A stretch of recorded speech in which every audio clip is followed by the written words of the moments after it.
Hello everyone, welcome to ChessVisor, your wise choice to improve your chess.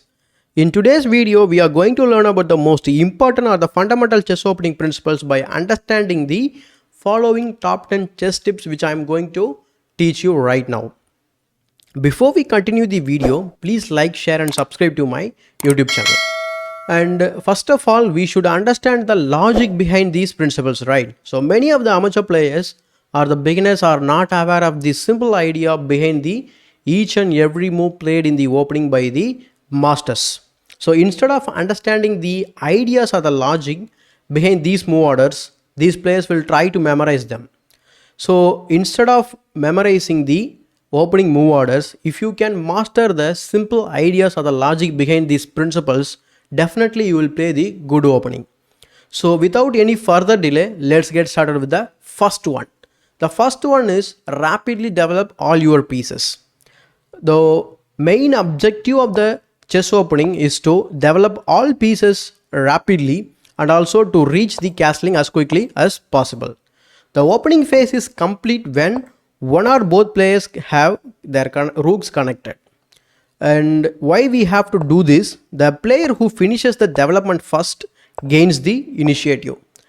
The example which just I showed you was played between two grandmasters. They just concentrated on their opening move orders without wasting any tempos. Now white is already connected the rooks and also he placed the queen on the second rank so that it will be helpful in attacking. Now he is just one or two moves away from engaging in the center by capturing the pawns or just moving forward his minor pieces for the better squares. So this is the first principle you should always remember. All the following principles or the tips, ideas will definitely revolve around the first one. So you should always develop all your pieces rapidly. So the second tip is we should control the center. So in order to do that, we should develop our pieces and also place the pawn that should control the center. For an example, the move e4 will be controlling the two squares in the black's camp and also we place the pawn in one of the four central squares of the board. Similarly for black, the e5 move will do the same, right? So why we need to control the center? If you have the strong or the stable center, you can easily attack your opponent. That is the main objective. And also you will have more flexibility and also you can transfer your minor pieces in both sides of the board. That is the main objective of the controlling the center. The third tip is we should put pressure or exert pressure in the center. Let's look at this example. The move order e4, e5, knight to f3, knight to c6, the typical developing move order in the king's pawn opening. Now both players are controlling the center, right? After the move bishop to b5, now white is just putting pressure in the center indirectly by threatening the knight which defends the e5. So this is how you have to put pressure in the center. The tip number 4 is don't move the same piece twice during the opening. This is another important example we should follow definitely in all our games. To understand the idea, let's look at the same example of the Royal Opus. One beginner player played this move, that is knight to b4. So after bishop to b5, he played the move knight to b4.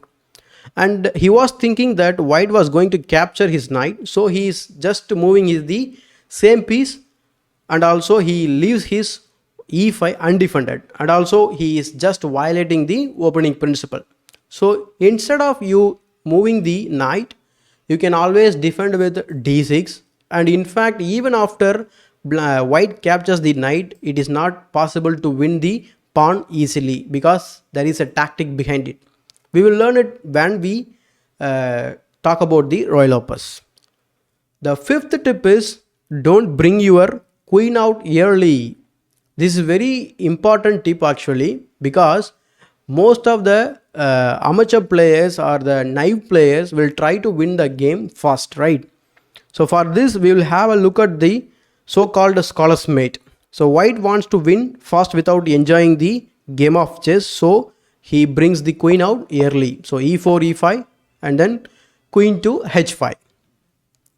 So his idea is very simple. After the move knight c6 and he will bring the bishop to c4. Now he is just threatening mate on f7. And if you carelessly play this move, that is knight to f6, he will just mate you on f7.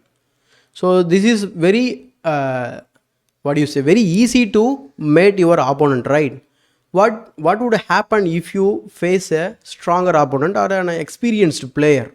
So in order to understand that, after queen to h5, after knight to c6, so we are just defending the e5 pawn, and then after bishop to c4, he is just threatening mate now. So you should play the move g6. So and then queen will fall back. So queen f3, and then you play this move knight to f6. So he brings out queen early to attack the black king. Probably it will work against the naive player, as I earlier said, not against the experienced or the strong players. Since queen is the most valuable piece in the game, so it will be more vulnerable for the attacks by the enemy minor pieces constantly. As you can see in this example, not only his queen was attacked constantly, but also he helped the black player to develop without wasting any extra tempis. So, and if you see the queen's place, now he is sitting on the f3 square, which knight wants to hop in. All right. So this is the fifth one. The sixth tip is castling as quickly as possible. The game of chess, the king's safety is one of the most important things to care about in the opening as well as in the middle game, and the king in the center will always be very vulnerable to the opponent's attack, especially in the open position.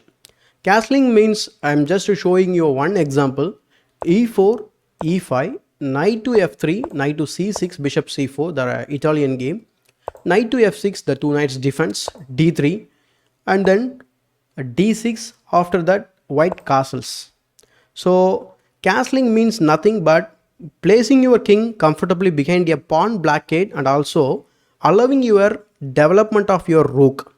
This will help the rook to be placed in an open file or the semi-open file immediately. If castling is not done, what will happen? Your king will be under attack in any open position, and your corner rook, that is h1 rook, will never participate in the game. That is one problem. The king safety is another problem. That is why we should castle as quickly as possible. The tip number 7 is which way we should castle, either king side or the queen side. So I believe that king side castling is safer than the queen side castling, because king side castling places the king away from the center and safer behind a rank of protected pawns. Not only that, it is a quicker move than queen side castling, since only we have to move two pieces to get castled. On the other hand, castling on the opponent's opposite side may be very interesting to create more attacking opportunities, and also it will take one or two tempos more than the king side castling. Tip number 8 is develop your knights before the bishop.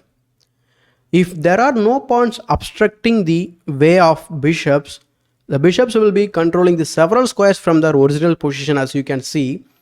On the other hand, the knights will only control the neighboring squares like e2, f3 and h3 from their original position. So in order to reach the opponent's camp, it will take one or two tempos more than the bishop. So because of that, we should always develop the knights before the bishop. Tip number 9 is we should always avoid the trading a developed pieces for a not developed piece. Generally, it is a bad idea to trade a well positioned piece for a bad positioned one. I will just show you one quick example: d4, d5, bishop f4, c5, and then this beginner played this move, that is bishop captures b8. So when you trade one of your developed pieces for one of your opponent's not developed ones, you will waste your tempo, right? The same is true if you trade a piece that has moved a lot for one that your opponent moved only once. So you should always avoid trading a developed piece for a not developed one. The tip number 10 is avoid making unnecessary pawn moves or checks. So pawn moves should be restricted during opening because the time involved in these moves could be applied to develop another piece. So let me show you one quick example again. So e4, c5, and white played this move h3. So when we should play the pawn move? Generally, moving pawns is suitable when the player aims to open diagonals for the queen or the bishop or the occupy the center. So that is when you should always move your pawn to control the key or important squares in the board. That is about the avoiding the unnecessary pawn moves. Now we talk about the unnecessary checks. So don't check if not necessary is one of the important tip again. So a check that can be easily defended by the opponent is always unnecessary. So let me show you this example: d4, e5, e3. Just beginner players game actually. So e captures d4, e captures d4, knight f6, knight to f3, and then d5, queen e2 check. This is the unwanted check or unnecessary check. Most of the checks during the opening, what will happen?